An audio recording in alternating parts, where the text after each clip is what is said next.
नमस्कार। कहिए, क्या हाल चाल है?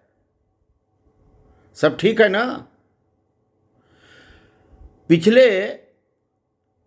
6 साल से मोदी जी के समर्थकों को भक्त कह करके कितना चिढ़ाते थे।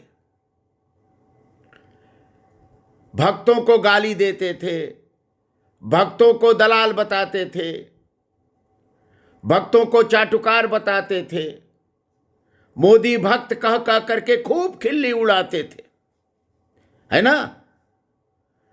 अब बराक ओबामा जी को भी भक्त कहिए। कहेंगे कि नहीं कहेंगे कि बराक ओबामा जी भी भक्त हो गए कि नहीं हुए? पप्पू तो अभी तक भारत में प्रसिद्ध था, अब पप्पू जी का अंतर्राष्ट्रीयकरण हो गया। पप्पू गिरी अब अंतर्राष्ट्रीय हो गई कि नहीं हो गई? भारत का कोई मोदी भक्त बराक ओबामा के पास तो गया नहीं था संदेश लेकर के कि पप्पू जी को ऐसा कह दीजिए, वैसा कह दीजिए। ऐसा तो कुछ नहीं हुआ ना? तब पूरी खबर भी सुन लीजिए। बराक ओबामा ने अपनी आत्मकथा मेमोयर्स में, उसका नाम है ए प्रॉमिस्ड लैंड, जो बराक ओबामा का मेमोयर है उसका नाम है ए प्रॉमिस्ड लैंड। उसकी रिव्यू न्यूयॉर्क टाइम्स में छपी है। उसमें क्या लिखा है आपको पता है? नहीं पता? मैं पढ़ देता हूं। Nervous unformed quality, like a student eager to impress the teacher but lacking aptitude and passion to master this subject। एक तरह से इसकी भाषा यह हो गई कि भारत के जो पप्पू माननीय राहुल गांधी जी हैं, उन पर यह टिप्पणी बराक ओबामा ने, जो अमेरिका के 8 साल राष्ट्रपति रहे, उन्होंने अपने मेमोयर्स ए प्रॉमिस्ड लैंड में लिखा है उनके बारे में। मतलब नर्वस आदमी, हताश आदमी है, निराश आदमी है, टूटे हुए आदमी है, गिरे हुए आदमी है। या हम नहीं कह रहे भैया, बराक ओबामा कह रहे हैं। उसका अर्थ ही हुआ अनफॉर्म्ड हैं, उनको कुछ पता होता नहीं है। और राजनीति के सिर्फ पप्पू हैं, एबीसीडी नहीं जानते।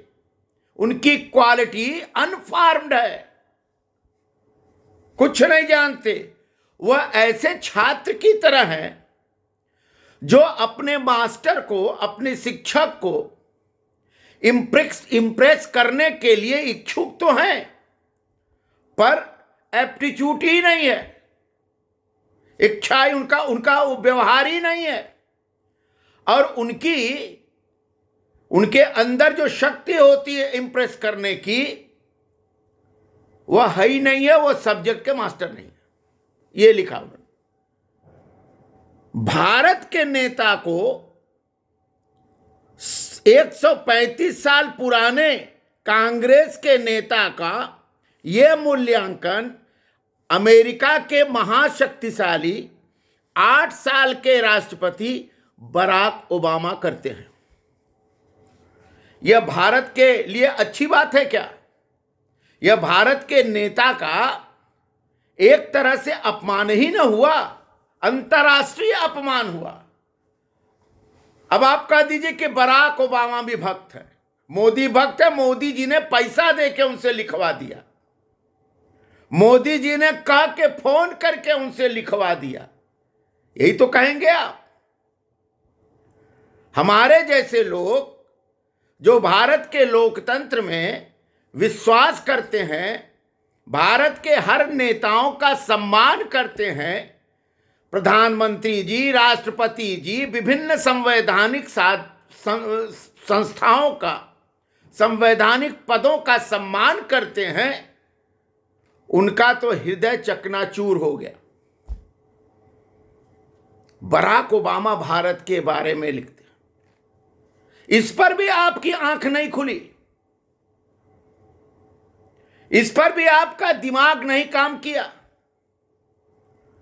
भारत के नेता के नर्वसनेस का अंतर्राष्ट्रीयकरण हो गया और इस टिप्पणी के बाद आप नरेंद्र मोदी को हराने का सपना देख रहे हैं। नरेंद्र मोदी ने थोड़ी ना कहा है कि लिख दीजिए बराक ओबामा जी।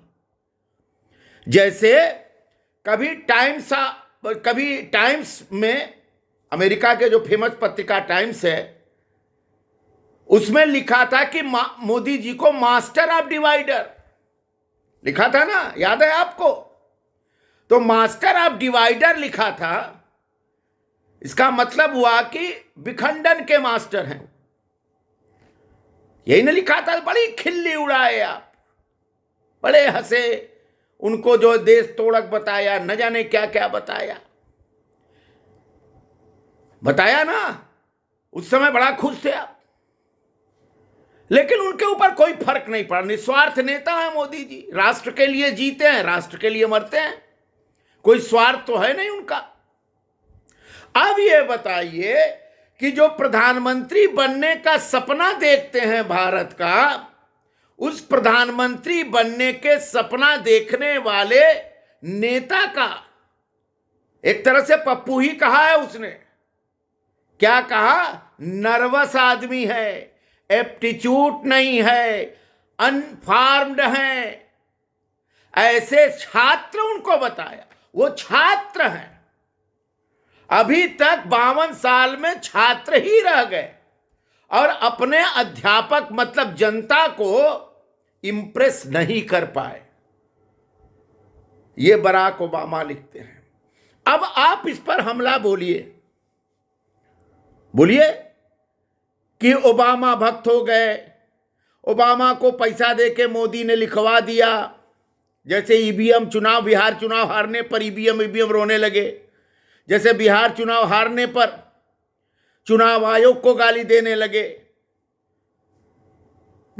ना, उसी तरह से बराक ओबामा को भी कहिए कि वो मोदी भक्त हो गया। मान लीजिए अगर बराक ओबामा भक्त ही हो गए तो भक्त तो अंतर्राष्ट्रीय हो गए, सब पूरी दुनिया में भक्त ही भक्त हो गए।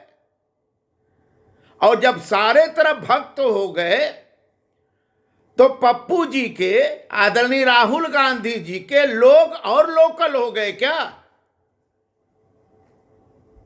बताइए। हम तो चमचा नहीं कह रहे हैं उनको, लोग कहते हैं कि जो राहुल गांधी के समर्थकों को लोग चमचा कहते हैं, हम नहीं कहते।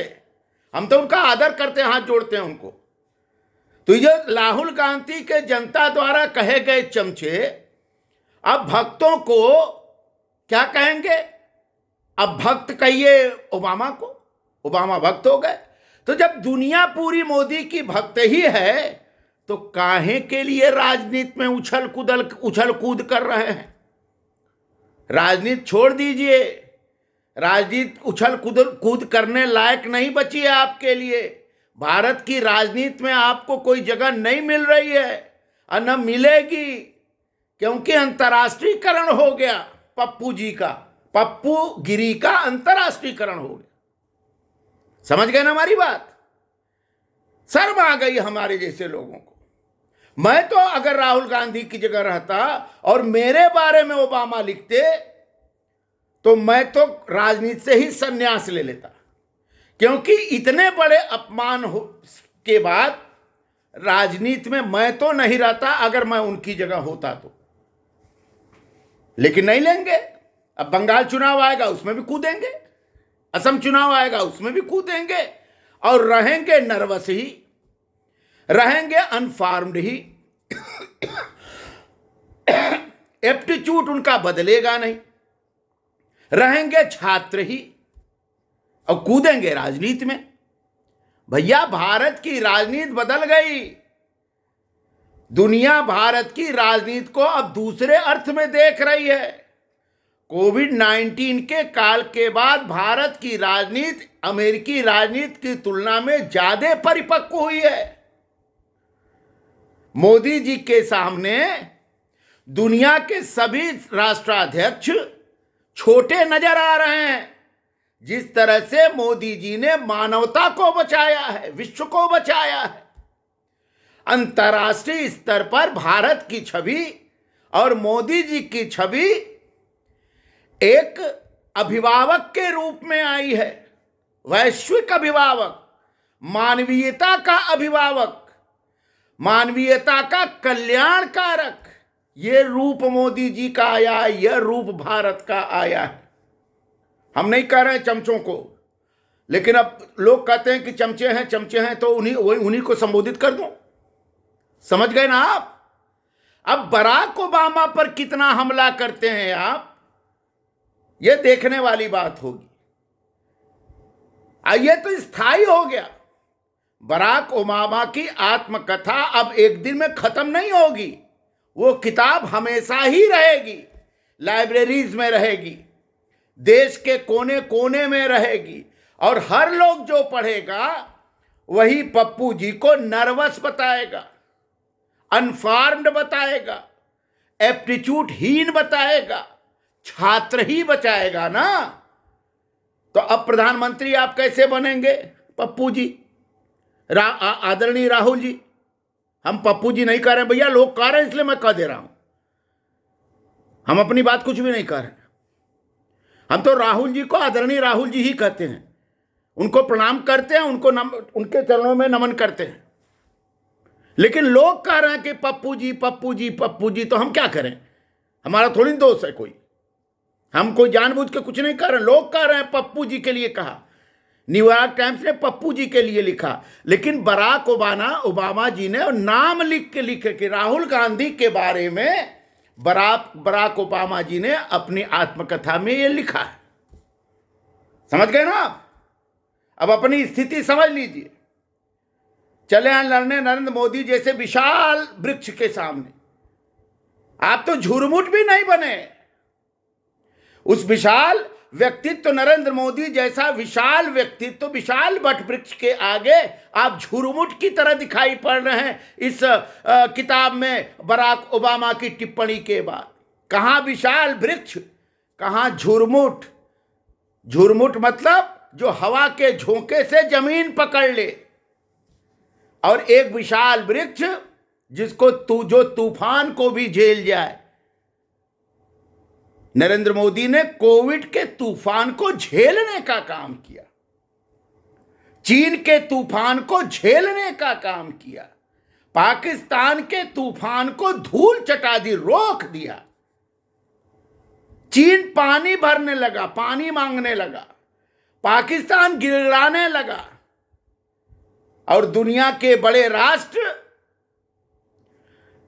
मोदी जी से महामारी मैनेजमेंट की कला सीखने लगे। यह है भारत। और आप चले हैं प्रधानमंत्री बनने। कैसे प्रधानमंत्री बनेंगे? यह मुद्दा नहीं है, यह शर्म की बात है। सीखिए, कुछ ट्रेनिंग लीजिए, नर्वसनेस खत्म करिए, एप्टीट्यूड बदलिए। छात्र कब तक छात्र बने रहेंगे? अब गुरु बनिए, अध्यापक बनिए, देश की जनता के अध्यापक अभिभावक बनिए। लेकिन मुझे लगता नहीं है कि आप बन पाएंगे। बराक ओबामा ने जो लाइन खींच दी, जो लिख दिया, वह इतिहास बन गया, इसमें कोई दो राय नहीं है।